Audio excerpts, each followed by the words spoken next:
যে কোনো উৎসব অনুষ্ঠানে বা কোথাও ঘুরতে বেড়াতে যাওয়ার আগে নতুন জামা কাপড় কেনাটা কিন্তু আমাদের মেয়েদের জন্য খুবই জরুরি। কারণ আমাদের মেয়েদের বাড়িতে আলমারি ভর্তি জামা থাকা সত্ত্বেও কোথাও যাওয়ার আগে কি যে পরে যাব সেটা যেন ঠিক করে উঠতে পারি না। মনে হয় যেন কোনো জামা কাপড়ই নেই আমাদের। আর তাছাড়া জামা কাপড় হোক বা গ্রসারি, যে কোনো ধরনের কেনাকাটা করতে কারই না ভালো লাগে।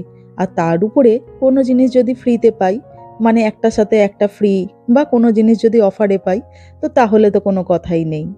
ও, ফ্রি বলতে মনে পড়ে গেল, জানেন তো, ম্যানচেস্টারে আসার পরে সুদীপ্তর এক অফিস কলিগের কাছ থেকে জানতে পারলাম যে এখানে নাকি একটা বিশেষ উপায় ফ্রিতে ছেলেদের চুল কাটা যায়।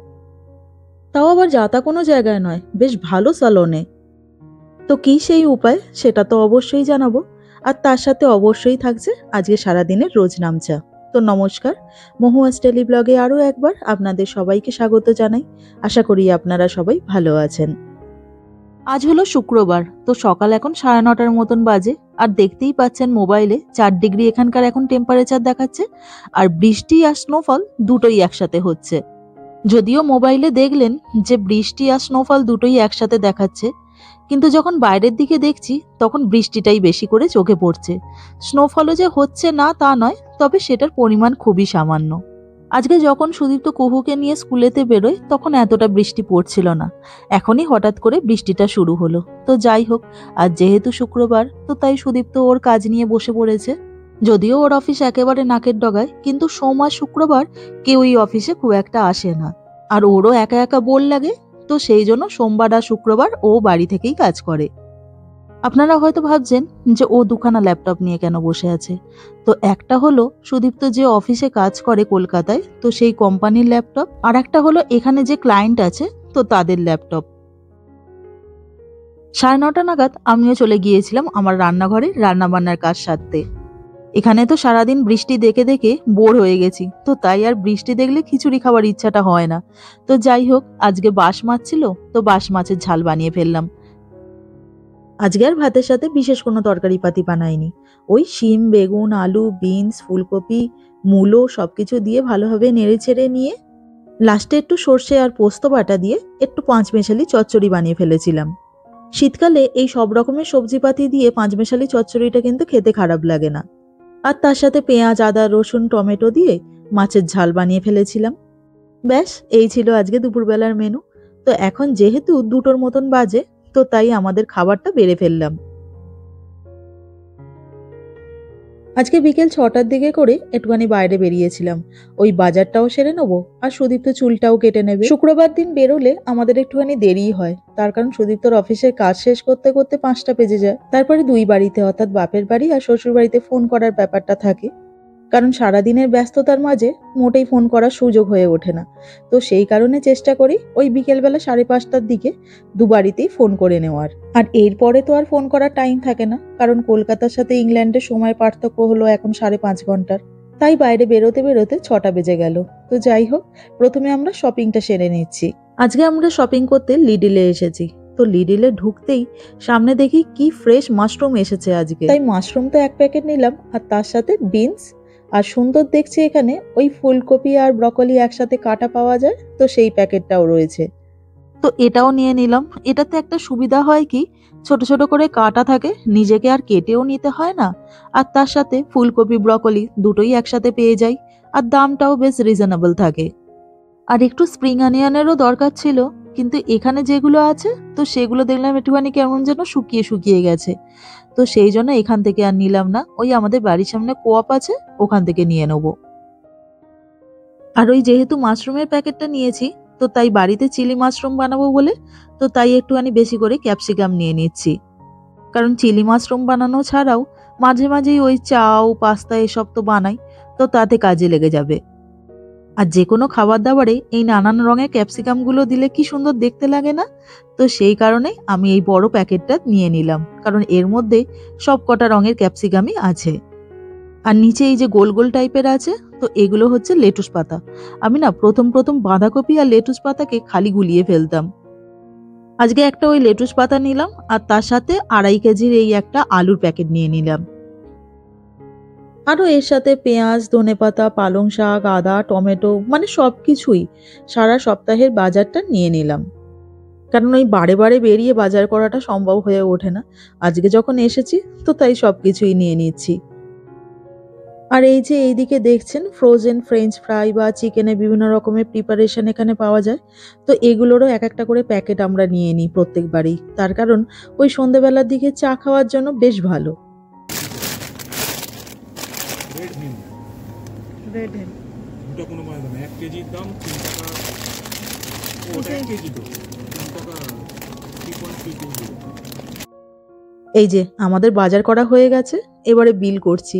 আর দেখুন না একটু একটু করে কত জিনিসপত্র কেনা হয়ে গেছে।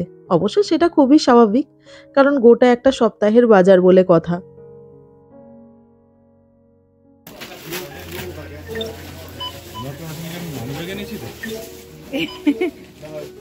পুরো চিল্লি হয়ে যেত।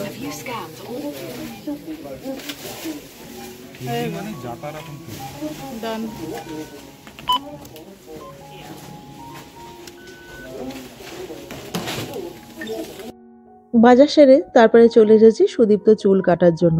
আর যে দোকানে চুলটা কাটতে এসেছে তার নাম দেখুন না, বিল্লু বারবার। এই নামটা দেখে শাহরুখ খানের সিনেমাটার কথা মনে পড়ে গেল। তো যাই হোক, এই যে এই দোকানটা, তো এটা হলো পাকিস্তানি এক ভদ্রলোকের দোকান। সুদীপ্তর ম্যানচেস্টারে যেসব অফিস কলিগরা থাকে, তো তারা ম্যাক্সিমামই এই দোকানে চলে আসেন এই ভদ্রলোকের কাছ থেকে চুল কাটার জন্য। যেমন ভদ্রলোকের অমায়িক ব্যবহার, ঠিক সেরকম কাজটাও খুব ভালো করেন। আর সুদীপ্ত চুল কাটতে কাটতে আপনাদেরকেও আজকে জানাই যে এখানে অর্থাৎ ইংল্যান্ডের ম্যানচেস্টারে কী উপায় ছেলেদের ফ্রিতে চুল কাটা যায়। অ্যাকচুয়ালি ম্যানচেস্টারে লন্ডন স্কুল অফ বারবারিং নামে একটা ট্রেনিং সেন্টার আছে। তো এখানে স্টুডেন্টদেরকে ওই হেয়ার কাটিংয়ের প্র্যাকটিক্যাল ট্রেনিং দেওয়া হয়। অনেক জায়গাতেই যেমন নিজেদের মধ্যে চুল কেটে স্টুডেন্টরা হেয়ার কাটিং প্র্যাকটিস করে, কিন্তু এখানে আবার তা হয় না। এখানে সত্যি সত্যি কাস্টমারদের চুল কেটে স্টুডেন্টরা হেয়ার কাটিং প্র্যাকটিস করে। এখানে হেয়ার কাটিং এর উপরে প্র্যাকটিক্যাল ট্রেনিং দেওয়া হয় বলে এরকমটা নয় যে যা ইচ্ছা হলো তাই চুল কেটে দিল।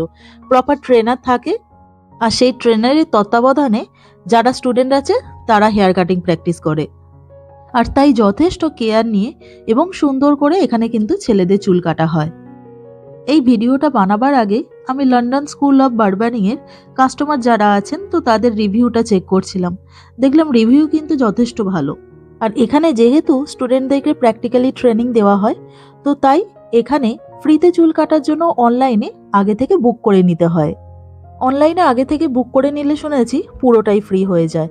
আর কেউ যদি হঠাৎ করে চলে যায় তো তাহলে সেখানেও কিন্তু খুব মিনিমাম একটা প্রাইস দিতে হয়। মানে ধরে নিন এমনি যে কোনো জায়গাতে ছেলেদের চুল কাটতে যেখানে 10 পাউন্ডের মতন খরচা হয়, তো ওখানে হয়তো 4-5 পাউন্ডের মধ্যে হয়ে যাবে, মানে খুবই কম চার্জ করে।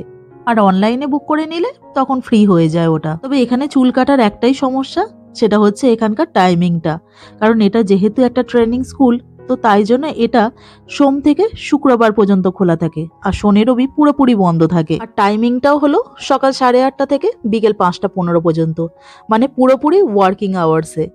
আর এই শুধুমাত্র টাইমিংটার জন্যই সুদীপ্তর পক্ষে সম্ভব হলো না যে ফ্রিতে চুলটা কাটতে যাবে, তো তাই এখানে চুল কাটতে এসেছে। সব কাজ মিটিয়ে আমরা বাড়ি চলে এসেছি, আর এখন রাতের খাবারটা রেডি করে নিচ্ছি। সব কাজ মিটিয়ে আস্তে আস্তে একটুখানি দেরি হয়ে গিয়েছিল, তো তাই বুঝতে পারছিলাম না যে তাড়াতাড়ির মধ্যে বাড়িতে কি রান্না করব। তারপরে মনে পড়লো বাড়িতে একটুখানি চিকেন আছে, তো তাই এখন চিকেনটাকে একটুখানি ভালো করে নেড়ে চেড়ে নিচ্ছি। পেঁয়াজ আর রসুনটা ছোট ছোট কুচি কুচি করে কেটে নিয়ে তার উপরে চিকেনটা দিয়ে দিয়েছিলাম। আর এর উপরে নুন, হলুদ, একটুখানি শুকনো লঙ্কার গুঁড়ো, চিকেন মশলা, এই সব কিছু দিয়ে একটু ভালো করে নেড়ে চেড়ে নিয়েছিলাম। আর এই চিকেনটা মোটামুটি একটুখানি সেদ্ধ করাই থাকে, তো তাই একটু নেড়ে চেড়ে নিলেই রেডি হয়ে যাবে চিকেনটা। এটা দিয়ে ভাবছি 4টে চিকেন র্যাপ বানিয়ে নেব, কারণ আমার কাছে 1 প্যাকেট টর্টিলাও আছে। আর সাথে এই কয়েকটা সবজি নিয়ে নিয়েছি, ওই একটা লেটুস পাতা, একটুখানি গাজর, টমেটো আর একটু পেঁয়াজ। কলকাতায় থাকাকালীন কোনোদিনও লেটুস পাতাটা খাইনি, কিন্তু এখানে আসার পরে খাই, বেশ ভালোই লাগে। তো যাই হোক, এই যে র্যাপ বানাবার জন্য সব সবজিগুলোকে কুচি কুচি করে কেটে নিয়েছি। আর এই যে একটা টর্টিলা নিয়ে নিয়েছি। এই প্রথম বোধহয় টর্টিলা র্যাপসগুলোকে যেভাবে খাওয়া উচিত সেইভাবে খাচ্ছি, না হলে অন্য সময় তো চিকেন ফিকেন দিয়ে খেয়ে নিই। আর এর সাথে একটুখানি মেয়োনিজ আর একটুখানি স্যালাড ক্রিম দেব। অ্যাকচুয়ালি মেয়ো ইয়গার্টটা পেয়ে গেলে খুব ভালো হতো, কিন্তু ওটা আর পেলাম না। তো তার বদলে এই স্যালাড ক্রিমটা দিচ্ছি। এটাও কিন্তু বেশ ভালোই লাগে খেতে। এই চিকেন র্যাপগুলো ইংল্যান্ডের একটা খুব পপুলার খাবার। মানে যে কোনো দোকানেই কিন্তু এই চিকেন র্যাপগুলো বিক্রি হয়, তবে অবশ্য দাম এক একটা জায়গায় এক এক রকম থাকে। একটা গোটা র্যাপকে হাফ করে কেটে এখানে একটা প্যাকেটে বিক্রি করে। তো ওই প্যাকেটটার দাম কোথাও 2 পাউন্ড নেয়, আবার কোথাও বা নেয় 3 পাউন্ড। আমাদের বাড়ির সামনে যে কোঅপটা আছে, তো কোঅপে আবার দেখলাম 3.5 পাউন্ডের মতন দাম নেয় এই এক একটা র্যাপের প্যাকেটের। আর এই র্যাপগুলো খেতে ভীষণই ভালো লাগে। আমরা বরাবরই দোকান থেকে কিনে খেয়েছি, তো আজকে নিজে হাতে বানিয়ে খাচ্ছি। আর আজকে সবকিছু সরঞ্জামও ছিল র্যাপ বানাবার। অবশ্যই এটা ছিল বলে তাই বাঁচোয়া, নাহলে এতটা দেরি হয়ে গেছে। এই অল্প সময়ের মধ্যে কি যে রাতের জন্য খাবার বানাতাম তা জানি না। কারণ চিকেন রোল বানাতে গেলেও তো ময়দা মাখতে হতো, পরোটা বানাতে হতো, অনেক ঝামেলা। তো যাই হোক, তাড়াতাড়ি করে কোনো রকমে আমি র্যাপগুলোকে বানাচ্ছি। আর এই প্রথমবার বানাচ্ছি, তো আমার ঠিক করে এই টেকনিকটা জানা নেই। তবে ওই মোটামুটি কোনো রকমের র্যাপ করে নিলাম আর কি। দোকানেরগুলো কি সুন্দর গোল গোল হয়, আমি তো সেই রকম করতেই পারলাম না। তো যাই হোক, এটা খুলে না গেলেই হলো। এরপরে চাটুর উপরে একটুখানি বাটার দিয়ে ওই র্যাপগুলোকে ভেজে নেব।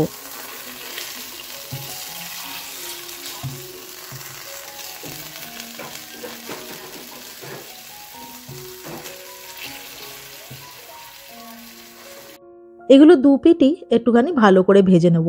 আর যে ভয়টা পেয়েছিলাম যে র্যাপগুলো হয়তো খুলে যেতে পারে, তো সেটা আর হয়নি। এই যে একটু মোটামুটি ভাজা হয়ে গেছে, এইবারে তুলে নেব এগুলোকে। আজকে রাতের জন্য টোটাল 4খানা র্যাপ বানিয়ে নিয়েছিলাম। আর এগুলো যথেষ্ট মোটাসোটাই হয়, মানে একটা খেলে মোটামুটি পেট ভরে যায়। আর দোকানে যেরকম ওই হাফ করে কেটে বিক্রি করে একটা প্যাকেটে, তো সেই রকমই আমিও এই র্যাপগুলোকে হাফ করে কেটে নিলাম। আজকে তো খুবই তাড়াহুড়োর মধ্যে বানিয়েছি, তো তাই র্যাপগুলো আর গোল হয়নি, একটু চ্যাপ্টা টাইপের হয়ে গেছে। তো নেক্সট টাইম চেষ্টা করব যে যাতে গোল হয়। তবে জিনিসগুলো কিন্তু দেখতে ভালো হয়েছে এবং টেস্টও যথেষ্ট ভালো ছিল। আর টেস্টের কথাটা এই কারণেই বললাম, কারণ আপনারাও জানেন যে আমি খেয়ে দিয়ে তারপরেই ভয়েস ওভারটা দিচ্ছি। তো যাই হোক, আমাদের রাতের খাবারটা তো বেড়ে নিলাম, আর আজকের ভিডিওটাও এখানেই শেষ করছি। তো আমার আজকের এই ভিডিওটা আপনাদের কেমন লাগলো অবশ্যই কমেন্ট করে জানাবেন, আর পারলে চ্যানেলটাকে সাবস্ক্রাইব করে দেবেন। তো সবাই ভালো থাকবেন, সবাই সুস্থ থাকবেন। দেখা হচ্ছে খুব শীঘ্রই আরও একটা নতুন ব্লগে। নমস্কার।